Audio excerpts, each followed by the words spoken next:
नमस्कार, बहुत स्वागत। आपके साथ मैं हूं ललित प्रजापति और आज की जो बड़ी खबर है वो यूक्रेन से जुड़ी हुई है। यूक्रेन के राष्ट्रपति वोलोदिमीर ज़ेलेंस्की को ऐसा फैसला लेना पड़ा जिसकी वजह से अमेरिका की बहुत बड़ी बेइज्जती हो गई।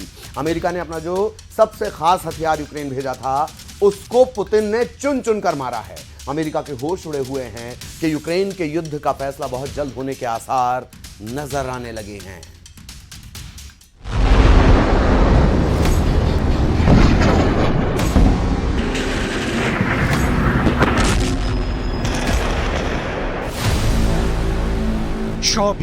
फरवरी 2022 यूक्रेन पर रूस ने हमला कर दिया।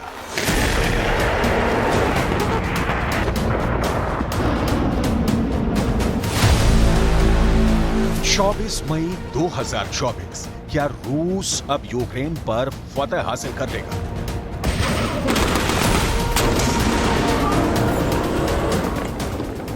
क्या यूक्रेन और यूक्रेन के अंदर नेटो को हराने में कामयाब हो जाएंगे व्लादिमीर पुतिन?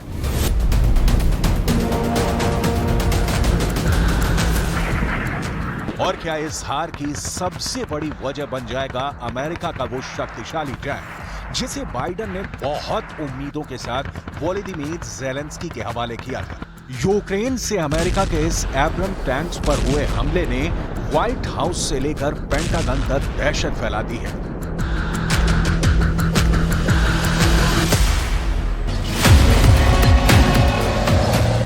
यूक्रेन में हुआ क्या, पूरी कहानी समझिए। यूक्रेन को अमेरिका ने 31 एब्रम्स टैंक्स दिए। अब रूस ने इनमें से 5 टैंक फोड़ डाले हैं, यानी पूरी तरह तबाह कर दिए। इस खबर ने साबित कर दिया है कि अमेरिका का सबसे पावरफुल टैंक रूस के खिलाफ नाकाम साबित हुआ है, या कहें कि एब्रम्स टैंक यूक्रेन के युद्ध में फेल हो चुका है। इसी वजह से अमेरिका ने ऑर्डर दिया है कि यूक्रेन उसके बाकी एब्रम्स टैंक लौटा दे।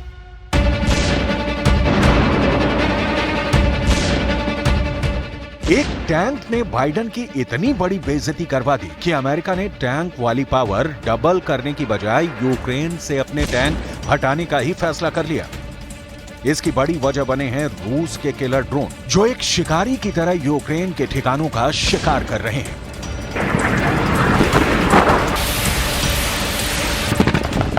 फिर चाहे वो कोई अंडरग्राउंड बंकर हो या फिर चलता फिरता बंकर, यानी टैंक या कहें कि कोई बख्तरबंद गाड़ी। बाइडेन के साथ ज़ेलेंस्की को लगे सबसे बड़े झटके का सबसे बड़ा सबूत देखिए।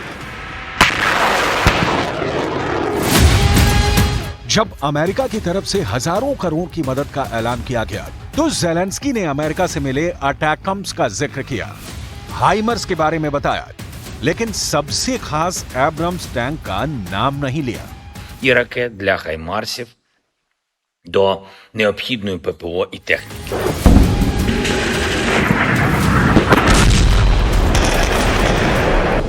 ज़ेलेंस्की एब्रम्स का नाम गोल कर गए। $10 मिलियन यानी 80 करोड़ रुपए से भी महंगा ये टैंक अमेरिका की नाक कहा जाता है।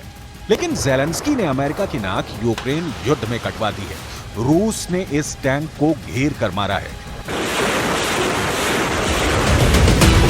ठीक उसी तरह जैसे रूस ने ब्रिटेन के चैलेंजर और जर्मनी के लेपर्ड टैंक को यूक्रेन में हरा दिया। कुल मिलाकर यूक्रेन के युद्ध में नेटो के टैंक पूरी तरह फेल साबित हुए हैं।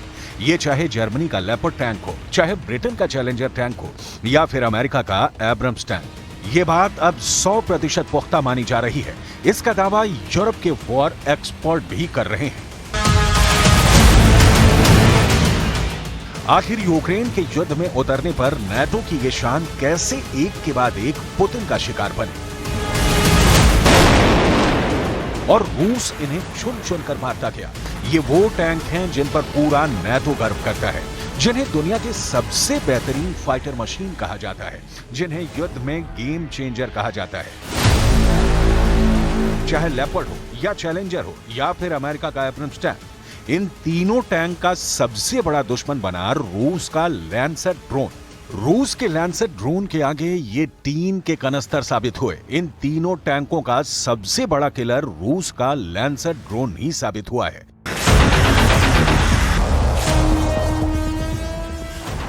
रिपोर्ट है कि यूक्रेन ने बाकी बचे एब्रम्स टैंक को फ्रंट से हटा लिया है और ये बाइडेन के लिए बहुत बड़े शॉक की वजह बन गई है। ज़ेलेंस्की को हराने के लिए पुतिन ने धीरे चलने वाली रणनीति पर काम किया और फिर ऐसी तबाही मचाई कि ज़ेलेंस्की के साथ नाटो की फौज भी देखती रह गई। जब दुनिया गाजा की तबाही देख रही थी, जब दुनिया ईरान और इजरायल के युद्ध को लेकर खौफ में थी, तब पुतिन ने मौके का फायदा उठाया और देखते ही देखते यूक्रेन में रूस की फायर पावर बढ़ती गई। अब अमेरिका को भी हार साफ नजर आ रही है। If Putin prevails in Ukraine, the security consequences would be grave and global. Europe would face a security threat that it hasn't seen in our lifetimes. As President Biden has noted, Russia will not stop in Ukraine. If Kremlin gets its way, if Putin's war of imperial aggression succeeds, every tyrant on earth will take note.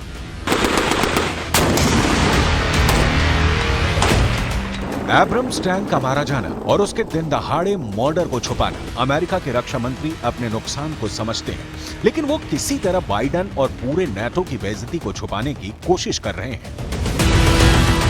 Zelensky ने जब भी counter attack किया, रूस का defence उन पर भारी पड़ गया और देखते ही देखते यूक्रेन के कई और इलाके रूस के कब्जे में आ गए। ज़ेलेंस्की ने बार बार कहा कि रूस के एक भी सैनिक को वो अपनी जमीन पर बर्दाश्त नहीं करेंगे, उन्हें उठाकर यूक्रेन से बाहर फेंक देंगे। लेकिन वो इसका उल्टा रहा है। सबसे ज्यादा मार तो ज़ेलेंस्की की फौज को पड़ रही है। Should Russia win, the repercussions will be felt well outside Ukraine's borders, risking further escalation. The fight in Ukraine is not just a distant battle. It's about preventing a wider conflict that could potentially draw others deeper into prolonged armed engagements. What happens in one corner of the world doesn't stay in one corner of the world.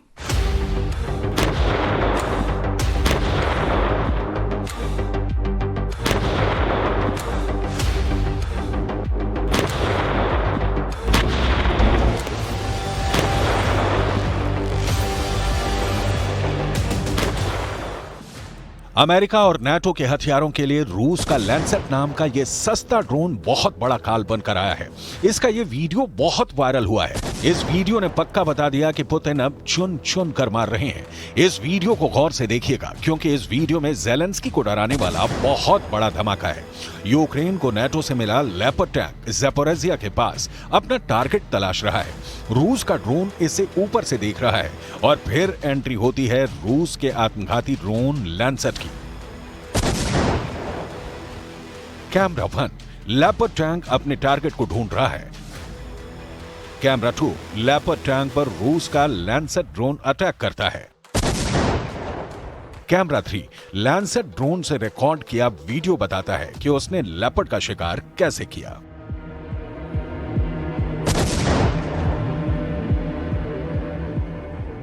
चालीस second के इस पूरे video में बहुत दहशत है। NATO के इस टैंक चलाने वाले क्रू मेंबर्स को क्या हुआ, कमांडर्स का क्या हुआ, कुछ नहीं मालूम, लेकिन यह धमाका बताता है कि बचने की उम्मीद बहुत कम होगी, क्योंकि लैंसेट ड्रोन ने इस टैंक के उस हिस्से पर वार किया जहां ईंधन होता है और जहां टैंक के गोले रखे जाते हैं। लैंसेट एक एक्स शेप वाले विंग्स वाला ड्रोन है जो अपने टारगेट से टकराकर ब्लास्ट करता है, यानी यह कामिकाज़े ड्रोन है।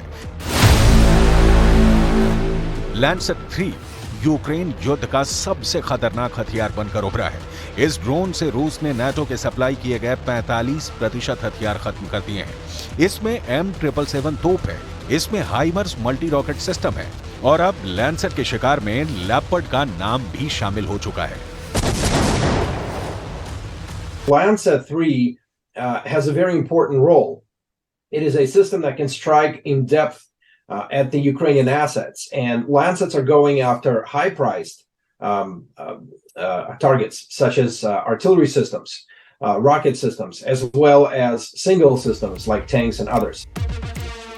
अभी तक पुतिन अपनी आर्टिलरी और कमो अटैक हेलीकॉप्टर से लेपर्ड को टारगेट करते आए हैं,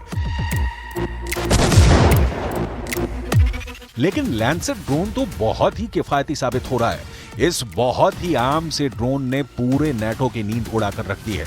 इस जगह पर यही चर्चा हो रही है कि रूस का लैंसर ड्रोन अब बैटलफील्ड में यूक्रेन का वही हाल कर रहा है जो वहां के शहरों में शाहिद ड्रोन ने बड़ी बड़ी इमारतों और ज़ेलेंस्की के ठिकानों का किया है। यानी रूस के 2 ड्रोन लैंडसैट और ईरान से मिले शाहिद 136 ने युद्ध को पुतिन के हक में पलट कर रख दिया है।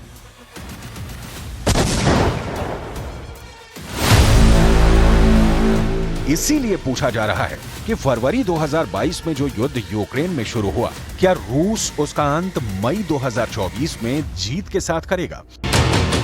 इसीलिए रूस में मई के महीने का बहुत बेसब्री से इंतजार किया जा रहा है, क्योंकि मई का महीना यूक्रेन की लीडरशिप के लिए बहुत अहम है।